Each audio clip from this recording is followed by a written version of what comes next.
అప్పుడో ఇప్పుడో ఎప్పుడో మూవీ రివ్యూ తెలుగు. ఇద్దరు దొంగలు దొంగతనానికి వెళ్తుండగా హీరో స్టోరీని నేరేట్ చేస్తుంటారు. ఈ దొంగలకి హీరో లైఫ్కి సంబంధం ఏంటి అండ్ వాళ్ళు చేస్తున్న దొంగతనానికి సంబంధం ఏంటి అనేది తెలుసుకోవాలంటే ఈ అప్పుడో ఇప్పుడో ఎప్పుడో అనే నిఖిల్ యాక్ట్ చేసిన మూవీ చూడాల్సిందే. Hi friends, welcome to reel room reviews.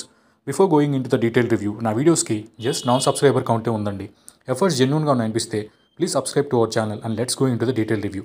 Nikhil, Siddharth, Rukmini Vasanth and Satya, Viva Harsha and other actors main రోల్స్లో చేసిన మూవీ ఇది. అమెజాన్ ప్రైమ్లో స్ట్రీమ్ అవుతుంది. డ్రామా జోనర్లో ఉన్న ఈ మూవీని డైరెక్ట్ చేసింది సుధీర్ వర్మ. రన్ టైం వచ్చేసి ఆల్మోస్ట్ 2 hours ఉంటుంది. ఫ్యామిలీతో చూడడానికి మూవీలో అడల్ట్ కంటెంట్ ఉండడానికి చాలా ఛాన్స్ ఉన్నా చాలా క్లీన్గా తీశారు. So no adult content. So ఫ్యామిలీతోటి హ్యాపీగా చూసేయచ్చు. ప్లస్ పాయింట్స్ మాట్లాడుకుందాం. మూవీలో first half and funny scenes, especially దొంగలు చేసిన సత్య అండ్ సుదర్శన్ కామెడీ బాగా ఫన్నీగా అనిపించింది, వర్కౌట్ అయింది. నెక్స్ట్ సినిమాటోగ్రఫీ అండి. లొకేషన్స్ అయితే లండన్లో విజువలైజ్ పరంగా చాలా బాగా చూపించారు. చాలా రిచ్గా ఉన్నాయి. ప్రొడక్షన్ వాల్యూస్ చాలా బాగున్నాయి. ఫస్ట్ హాఫ్లో వచ్చే సాంగ్స్ కూడా బాగున్నాయి. బీజిఎం కొంచెం బాగుంటే బెటర్. నిఖిల్ స్క్రిప్ట్ సెలెక్షన్ అయితే చాలా బాగుంటుంది. రీసెంట్గా వచ్చిన కార్తికేయ అండ్ అదర్ మూవీస్.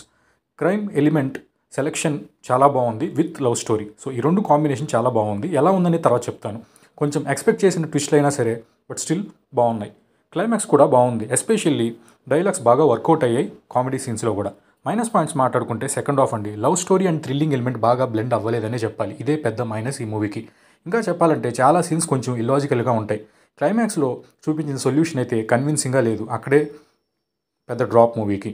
ఇన్ని ప్లాన్ చేసిన హీరో తన మీద విలన్ బ్యాచ్కి డౌట్ వస్తే ఎలా అని ఇంకొక సినారియోతో ఆలోచించి తన సేఫ్టీ కూడా చూసుకొని ఉంటే బాగుండేది.